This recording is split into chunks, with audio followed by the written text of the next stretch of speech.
दोस्तों नमस्कार, आप सभी लोगों को फिर से हार्दिक स्वागत है आपके और हमारे चैनल क्राइम स्टोरी दुनिया चैनल में। नए एपिसोड में सबसे पहले आपके प्यार के लिए शुक्रिया कि आप मेरे वीडियो को पसंद करते हैं। अगर आप चैनल पर नए हैं या अभी तक आपने इस चैनल को सब्सक्राइब नहीं किया है तो सब्सक्राइब कर लीजिए, बेल आइकॉन दबा दीजिए ताकि मेरे हर वीडियो का नोटिफिकेशन आपको मिलता रहे। तो चलिए आज की कहानी शुरू करते हैं। बात 8 जुलाई 2020 की है। सुबह के 7:30 बजे बज गए थे। पंकज गुप्ता स्टील की 2 लीटर वाली डोलची हाथ में लटकाए दूध लेने शहरी बाजार समिति की ओर जा रहा था। वह रोजाना दूध लेने इसी समय पर जाया करता था। ऐसा नहीं था कि मोहल्ले में कोई दूधिया दूध देने नहीं आता था, लेकिन पंकज को आशंका थी कि दूध में मिलावट करते हैं, इसलिए वह उनसे दूध नहीं लेता था। दूसरे इसी बहाने उसकी मॉर्निंग वॉक भी हो जाती थी, इसलिए वह सुबह सुबह दूध लेने पैदल ही निकल जाता था। पंकज बिजली विभाग में नौकरी करता था। पंकज जैसे ही शहरी समिति के गेट के सामने पहुंचा, पीछे से तेजी से एक अपाची मोटरसाइकिल उसके बगल से होकर गुजरी। बाइक पर 2 युवक सवार थे। बगल से बाइक गुजरने पर पंकज हड़बड़ा गया और गिरते गिरते बचा। संभल कर बुदबुदाते हुए वह आगे बढ़ा। वह थोड़ी दूर ही बढ़ा होगा कि वही बाइक मुड़कर फिर उसी की ओर आ रही थी। बाइक को आता देख पंकज ये सोचकर रुक गया कि शायद बाइक सवार युवकों की नीयत ठीक नहीं है, उनके निकल जाने के बाद ही आगे बढ़ेगा। पंकज सोच रहा था कि बाइक निकले तो आगे बढ़े, लेकिन बाइक उसके पास आकर रुक गई। इससे पहले कि पंकज कुछ समझ पाता, बाइक पर पीछे बैठे युवक ने निशाना साधकर 2 गोलियां उसके सिर में उतार दिया और मौके से फरार हो गए। गोली लगते ही पंकज धड़ाम से जमीन पर गिर पड़ा। क्योंकि सुबह का वक्त था, लोग अभी अपने अपने घरों में ही थे। गोली की आवाज सुनकर पास पड़ोस के लोग जमा हो गए। उन्होंने जमीन पर खून से लथपथ पड़े पंकज को पहचान लिया। पंकज पटना शहर के मोहल्ले अगवानपुर में रहता था। घटना स्थल से उसका घर थोड़ी दूर पर था। भीड़ में से किसी ने वारदात की सूचना बाढ़ थाने को दे दी और पंकज के घर पर भी खबर भिजवा दिया। घटना की सूचना मिलते ही उसके घर में कोहराम मच गया। पत्नी शोभा गुप्ता और दोनों मासूम बेरियां चीख चीख कर रोने लगी। शोभा जिस हाल में थी, मासूमों को साथ लिए उसी हाल में घटनास्थल की ओर दौड़ी। मौके पर पहुंची तो देखा पति पंकज हाथ में बाल्टी लिए चित अवस्था में लहूलुहान पड़ा है। पुलिस के सामने पति की लाश से लिपट कर रोने लगी। मां को रोते देखकर बच्चे भी बिलक बिलक कर रो रहे थे। बच्चों को रोते देख वहां खड़े लोगों का दिल पसीजने लगा। उसी समय बाढ़ थाने के थाना प्रभारी संजीत कुमार पुलिस टीम के साथ घटनास्थल पर पहुंचे। पुलिस को देखकर स्थानीय लोग जाने के बजाय वहीं डटे रहे। उनमें पुलिस के खिलाफ भारी आक्रोश था। दरअसल उसी इलाके में कुछ दिनों पहले भी 2 हत्याएं हो चुकी थी। दोनों घटनाओं के हत्यारे अभी भी फरार थे। अब तीसरी हत्या बिजलीकर्मी पंकज की हो गई थी। इस हत्या से स्थानीय लोगों में पुलिस की भूमिका को लेकर गहरा आक्रोश था। आक्रोश बढ़ने पर लोग पंकज की हत्या के विरोध में राष्ट्रीय राजमार्ग 31 को जमकर प्रदर्शन करने लगे। लोगों के धरने पर बैठते ही पुलिस के हाथ पांव फूल गए। आनन फानन में थाना प्रभारी संजीत कुमार ने एसपी अमरीश राहुल और एसएसपी उपेंद्र शर्मा को घटना की जानकारी दे दिया। स्थिति तनावपूर्ण और विस्फोटक होती जा रही थी। स्थिति पर काबू पाने के लिए पुलिस ने सबसे पहले मृतक की लाश अपने कब्जे में ली और कागजी कार्रवाई करके पोस्टमार्टम के लिए पटना मेडिकल कॉलेज भिजवा दिया। घटनास्थल का निरीक्षण करने पर पुलिस को वहां से कारतूस के 2 खोखे मिले, जिन्हें पुलिस ने साक्ष्य के तौर पर कब्जे में ले लिया। उधर राष्ट्रीय राजमार्ग पर जाम की सूचना मिलते ही एसपी अमरीश राहुल मौके पर पहुंचकर प्रदर्शनकारियों को मनाने में जुट गए। प्रदर्शनकारियों की मांग थी कि हत्यारों की जल्द से जल्द गिरफ्तारी हो। एएसपी ने उन्हें भरोसा दिया कि अपराधी जो भी होंगे उनकी गिरफ्तारी जल्द से जल्द होगी। एएसपी के आश्वासन पर प्रदर्शनकारियों ने जाम खोला। मृतक की पत्नी शोभा की तहरीर पर थाना प्रभारी संजीत कुमार ने अज्ञात हत्यारों के खिलाफ हत्या का मुकदमा दर्ज कर लिया। पुलिस के लिए पंकज हत्याकांड चुनौती की तरह था, क्योंकि इसके पहले 2 हत्याओं का अब तक खुलासा नहीं हो सका था। हत्यारों को गिरफ्तार करने के लिए लोगों ने पुलिस पर दबाव बनाना शुरू कर दिया था। अगले दिन कुछ सम्मानित लोग बिजली कर्मचारी पंकज कुमार गुप्ता हत्याकांड के खुलासे के लिए एसएसपी उपेंद्र कुमार शर्मा से मिले और हत्यारों को जल्द गिरफ्तार करने की मांग किया। वार्निंग साइन और Kamlesh Prasad Sharma NTPC SO, Amardeep Kumar Mokama SO, Rajnandan SO Barh, Sanjeev Kumar SI, Rakesh Kumar Ranjan, Anirudh Kumar सिपाही, अमित कुमार और शिवचंद्र शाह शामिल हुए। एसएसपी ने शहर में हुई हत्याओं के खुलासे न होने पर नाराजगी जताई और पंकज गुप्ता के केस को खोलने के लिए उसी समय टीम बना दिया। टीम का नेतृत्व उन्होंने एसपी राहुल को सौंप दिया। पुलिस टीम जांच में जुट गई। उसके लिए सबसे बड़ा सवाल यह था कि पंकज की हत्या क्यों की गई। इस सवाल का जवाब मृतक की पत्नी ही दे सकती थी। पुलिस ने अपनी तफ्तीश मृतक के घर से शुरू किया। पुलिस ने शोभा से पंकज की किसी से दुश्मनी के बारे में पूछा तो उसने पति की किसी से भी दुश्मनी होने की जानकारी से इनकार कर दिया। ऐसे में ये घटना पुलिस के लिए चुनौती बन गई। घटना की तह तक पहुंचने के लिए पुलिस ने मृतक के मोबाइल की कॉल डिटेल्स निकलवाई और मदद के लिए मुखबिरों की भी मदद लिया। मृतक की कार डिटेल्स में पुलिस को ऐसा कुछ भी नहीं मिला जिससे घटना का खुलासा हो पाता। लेकिन 2 दिनों बाद यानी 10 जुलाई को मुखबिर ने पुलिस को जो चौंकाने वाली जानकारी दी उसे सुनकर पुलिस अधिकारी हैरान रह गए। मुखबिर ने एसओ संजीत कुमार को बताया कि 9 जुलाई को शोभा ने अपने भारतीय स्टेट बैंक के अकाउंट से करीब 2,75,000 रुपए निकाले थे। ये बात पुलिस को खटकी की। आखिर इतनी बड़ी रकम उसने क्यों निकाली? पुलिस को हैरान करने वाली यह रकम ही सुराग की कड़ी बनी।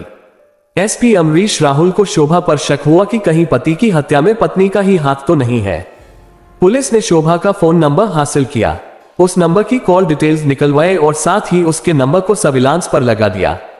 संजीत कुमार ने कॉल डिटेल्स का बारीकी से अध्ययन किया तो चौंक गए। उनका शक सही निकला। घटना वाली रात से सुबह घटना के बाद तक शोभा लगातार किसी से फोन पर बात करती रही थी। कॉल डिटेल्स से घटना की तस्वीर साफ होती दिख रही थी। जिस नंबर पर शोभा ने बात की थी, पुलिस ने उस नंबर की डिटेल्स निकलवा लिया। वह नंबर सनी उर्फ गोलू निवासी अगवानपुर का था। मुखबिर के जरिए पुलिस को हत्यारे की सही जानकारी मिल गई थी। पंकज की हत्या में उसकी पत्नी शोभा भी शामिल थी। शोभा ने प्रेमी सनी को 3,25,000 की सुपारी देकर पति की हत्या करवाई थी। इसके बाद पुलिस ने हत्या की अलग अलग कड़ियों को जोड़ना शुरू किया। 12 जुलाई को हत्या की कड़ी पूरी तरह जुड़ गई तो पुलिस ने शोभा और उसके प्रेमी सनी दोनों को अगवानपुर से गिरफ्तार कर लिया। पुलिस ने दोनों से सख्ती से पूछताछ शुरू किया। जल्द ही दोनों ने पुलिस के सामने घुटने टेक दिए और अपना जुर्म स्वीकार कर लिया। गोलू ने पंकज की हत्या में शामिल अन्य साथियों के नाम भी बता दिए। गोलू की निशानदेही पर पुलिस ने 5 और आरोपियों मुकेश, मृतक का सगा साला मनीष कुमार, मोहित कुमार उर्फ आदित्य, राजा सिंह और आयुष को गिरफ्तार कर लिया। मुकेश को छोड़ बाकी सभी आरोपी अगवानपुर के ही निवासी थे। अगले दिन 13 जुलाई 2020 को एएसपी अमरीश राहुल ने पुलिस लाइन में पत्रकार वार्ता बुलाई, जिसमें पंकज हत्याकांड के 7 आरोपियों को पत्रकारों के सामने पेश किया। सभी आरोपियों ने हत्या में शामिल होने का जुर्म कबूल कर लिया। इसके बाद उन्होंने हत्या की पूरी कहानी पत्रकारों के सामने परोस दिया। वार्ता संपन्न होने के बाद पुलिस ने सभी आरोपियों को कोर्ट में पेश करके जेल भेज दिया। आरोपियों से पूछताछ के बाद कहानी कुछ ऐसे सामने आई। 35 वर्षीय पंकज कुमार गुप्ता मूल रूप से पटना जिले के बाढ़ थाने के अगवानपुर का रहने वाला था। उसके परिवार में कुल 4 सदस्य थे, पति, पत्नी और 2 बच्चे। उसका परिवार हर तरह सुखी था। घर में किसी चीज की कमी नहीं थी। वह बिजली विभाग में नौकरी करता था, जहां से उसे अच्छी भली तनख्वाह मिलती थी। पंकज की पत्नी शोभा भले ही खूबसूरत नहीं थी, लेकिन वह पढ़ी लिखी और सलीकेदार औरत थी। वह परिवार के अच्छे बुरे का ख्याल रखती थी। पंकज और शोभा दोनों एक दूसरे की खुशियों पर पूरा ध्यान देते थे, लेकिन कालांतर में पता नहीं उनकी खुशियों को किसकी बुरी नजर लग गई, जिसने हंसते खेलते परिवार को महाभारत का मैदान बना दिया। कल तक जो पति पत्नी एक दूसरे पर अपनी जान छिड़कते थे, वही अब एक दूसरे के खून के प्यासे हो गए थे। कहानी में जिस दिन से गोलू उर्फ सनी नाम के किरदार का प्रवेश हुआ था, उसी दिन से पंकज के हंसते खेलते घर में कलह शुरू हो गई थी। हुआ कुछ यूं था कि पंकज दिन भर ड्यूटी पर घर से बाहर रहता था। उसके 2 छोटे बच्चे थे, उनकी देखभाल शोभा ही करती थी। पंकज पैसे कमाकर पत्नी की हथेली पर रख देता था। उसके बाद घर में क्या हो रहा है इससे उसे कोई मतलब नहीं रहता था। पति के इस रवैये से शोभा खिन्न रहती थी और दुखी भी रहती थी। बात 2 साल पहले की है। शोभा की बड़ी बेटी तानिया की तबीयत ज्यादा खराब हो गई थी। उसे अस्पताल ले जाकर डॉक्टर को दिखाना था। वार्निंग साइन शोभा पति से कई बार कह चुकी थी कि बेटी को ले जाकर डॉक्टर को दिखा दे, लेकिन पंकज नौकरी की दुहाई देकर उससे कहता कि वही उसे ले जाकर किसी अच्छे डॉक्टर को दिखा लाए। अगवानपुर से कुछ दूरी पर एक नर्सिंग होम था। शोभा बच्चों के इलाज के लिए यही आया करती थी। उस दिन भी वह बेटी को दिखाने इसी नर्सिंग होम में आई थी। वहीं पर गोलू उर्फ सनी नाम का एक युवक भी अपने किसी परिचित को दिखाने आया था। बातों बातों में दोनों के बीच परिचय हुआ। गोलू साधारण शक्ल सूरत का गभरू जवान था, लेकिन चंचल और बातूनी था। अपनी बातों से हर घड़ी सभी को गुदगुदाता रहता था। शोभा उसकी बातें सुनकर अपनी हंसी काबू नहीं कर पा रही थी। वह खिलखिलाकर हंस पड़ती थी। शोभा की हंसी गोलू के दिल में मकान कर गई। शोभा की हंसी गोलू के दिल में मकान कर गई। हर घड़ी उसकी आंखों के सामने शोभा का हंसता चेहरा थिरकता रहता था।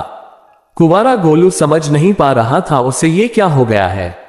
शोभा 28 साल की शादीशुदा औरत थी, जबकि गोलू उससे 7 साल छोटा यानी 21 साल का नौजवान था। गोलू के दिमाग पर शोभा के अक्स की रंगीन चादर बिछी थी जो हटने का नाम ही नहीं ले रही थी। एक ही मुलाकात में गोलू को शोभा के सुंदर जिस्म से प्यार हो गया था। वह उसके दीदार के लिए बेचैन रहने लगा। शोभा गोलू की इस चाहत से अनजान थी। उसे नहीं पता था एक ही मुलाकात में गोलू उसका दीवाना बन जाएगा। उस दिन के बाद शोभा बेटी को लेकर कई बार नर्सिंग होम गई। इत्तेफाक की बात यह रही कि शोभा जब जब बेटी को दिखाने नर्सिंग होम पहुंचती, उसे गोलू वहीं मिल जाता था। शोभा गोलू को देखती, उसे देखते ही उसके होठों पर मीठी सी मुस्कान थिरक उठती थी। गोलू भी उसे देखकर मुस्कुरा देता था। धीरे धीरे दोनों के बीच दोस्ती हो गई। बाद में ये दोस्ती प्यार में बदल गई। दोनों एक दूसरे से प्यार करने लगे। एक शादीशुदा औरत के इश्क में गोलू ऐसा डूबा कि उसी का होकर रह गया। उसे देखे बिना गोलू को चैन नहीं मिलता था। इधर पति के ड्यूटी पर चले जाने के बाद शोभा फोन करके गोलू को अपने घर बुला लेती और उसके साथ घंटों रंगरेलियां मनाती थी। बंद दरवाजे के अंदर शोभा और गोलू का प्यार जमा हो रहा था। जमाने की नजरों से बेखबर दोनों मोहब्बत के सागर में गोते लगा रहे थे। वे समझते थे कि उनकी मोहब्बत के बारे में कोई नहीं जानता है। हर प्यार करने वाले को यही भ्रम होता है। जबकि मोहल्ले में दोनों के प्रेम के चर्चे होने लगे थे। फिजाओं में फैली उनके प्यार की खुशबू आखिरकार पति पंकज तक पहुंची गई। पंकज को यकीन नहीं हुआ। वह तो पत्नी को बेहद प्यार जो करता था। वह सोच रहा था कि पत्नी उसे धोखा कैसे दे सकती है। किसी की बातों पर उसे यकीन नहीं हो रहा था, लेकिन वह उन बातों को झूठला भी नहीं पा रहा था। सच सामने लाने के लिए वह पत्नी की जासूसी में जुट गया। जब भी पंकज पत्नी को फोन करता, उसका फोन व्यस्त मिलता था। अब पंकज को यकीन होने लगा कि जरूर शोभा का किसी के साथ चक्कर है। समझदारी का परिचय देते हुए एक दिन पंकज ने पत्नी को उसके अफेयर को लेकर अप्रत्यक्ष तौर से समझाया, ताकि पत्नी को यह ना पता चले कि उसे उसके संबंधों के बारे में पता चल चुका है। पति का बार बार उसी की ओर इशारा करके बात करने से शोभा समझ गई कि पति को उस पर शक हो गया है। फिर क्या था, उस दिन के बाद से शोभा संभल गई और प्रेमी गोलू को भी सावधान कर दिया कि पति को उनके संबंधों पर शक हो गया है। जब तक वह उसके शक को मिटा नहीं देती, तब तक हमारा मिलना कम होगा।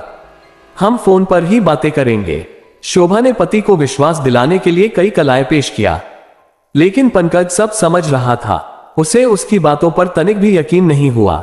एक दिन तो पंकज ने शोभा को फोन पर प्रेमी से बात करते रंगे हाथ पकड़ लिया।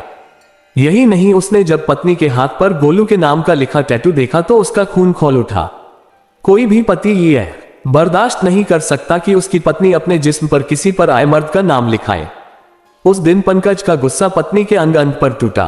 कई दिनों का गुस्सा पंकज ने उस पर उतार दिया।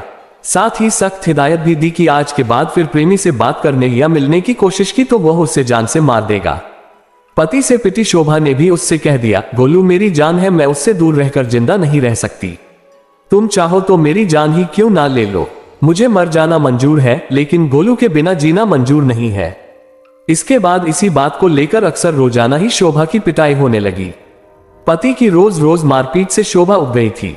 उसने पति नाम की बीमारी से छुटकारा पाने की योजना बनाई और प्रेमी गोलू से पति को रास्ते से हमेशा के लिए हटाने की बात कही। शोभा के प्यार में अंधे गोलू ने प्रेमिका की बात मान लिया और पंकज को वार्निंग साइन आस्ते से हटाने की योजना बना लिया। इस काम के लिए गोलू ने अपने दोस्त मनीष से मदद मांगी और साजिश में शामिल कर लिया। मनीष गोलू का साथ देने के लिए तैयार हो गया। गोलू जानता था कि मनीष का एक दोस्त है जो भाड़े पर हत्या करता है।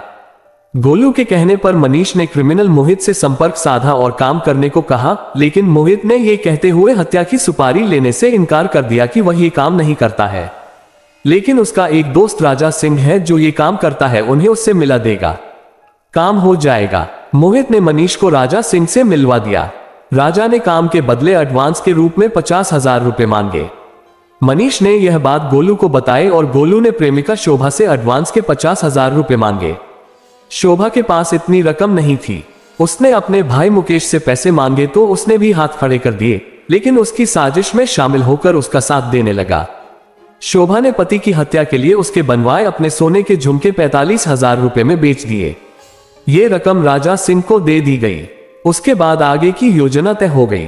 फिर राजा सिंह ने घटना को अंजाम देने के लिए शूटर आयुष को सुपारी दिया। आयुष ने काम के बदले शोभा से 3 लाख रुपए की डिमांड किया, लेकिन यह सौदा 3,25,000 में तय हुआ। शोभा ने आयुष को बताया कि वह एडवांस के रूप में राजा सिंह को 50,000 रुपए दे चुकी है, बाकी के पैसे काम होने के बाद दे देगी। शूटर आयुष को विश्वास दिलाने के लिए शोभा ने दस्तखत करके एक ब्लैंक चेक उसे दे दिया। चेक पाने के बाद शूटर ने 8 जुलाई को घटना को अमली जामा पहना दिया। 7-8 जुलाई 2020 की रात शोभा ने पति की हत्या के संबंध में गोलू को फोन में बातें की थी। रोज की तरह पंकज सुबह दूध लेने स्टील की डोलची लेकर घर से निकला तो शोभा ने गोलू को फोन करके बता दिया कि पंकज घर से निकल चुका है। उसने यह भी कहा कि आयुष पंकज को गोली मारे तो गोली की आवाज उसे जरूर सुनाए। गोलू ने उससे कहा ऐसा ही होगा। पंकज के घर से निकलने की बात गोलू ने शूटर आयुष को बता दिया। उस समय आयुष पंकज के घर के आसपास ही मंडरा रहा था। जैसे ही गोलू का फोन आया वह सतर्क हो गया और अपाची मोटरसाइकिल लेकर पंकज के पीछे पीछे लग गया। आयुष बाइक पर पीछे बैठा था, जबकि राजा सिंह बाइक चला रहा था। घर से निकलकर पंकज जैसे ही शहर समिति गेट के पास पहुंचा, बाइक पर पीछे बैठे शूटर आयुष ने पंकज को लक्ष्य साधकर उसके सिर में 2 गोलियां उतार दिया। गोली मारते समय आयुष ने अपना मोबाइल फोन ऑन किया हुआ था। उधर शोभा अपने फोन को कान से लगाए हुए थी। गोली की आवाज सुनकर शोभा की खुशियों का ठिकाना नहीं रहा। इधर गोली मारने के बाद दोनों बदमाश बाइक लेकर फरार हो गए। घटना के दूसरे दिन शोभा भाई मुकेश को लेकर भारतीय स्टेट बैंक पहुंची और बैंक से 2,80,000 रुपए निकालकर शूटर आयुष को दे दिए। मुखबिर के जरिए यह बात पुलिस को पता चल गई। तो दोस्तों, इसी के साथ कहानी होती है खत्म। चैनल को सब्सक्राइब कर ले। धन्यवाद।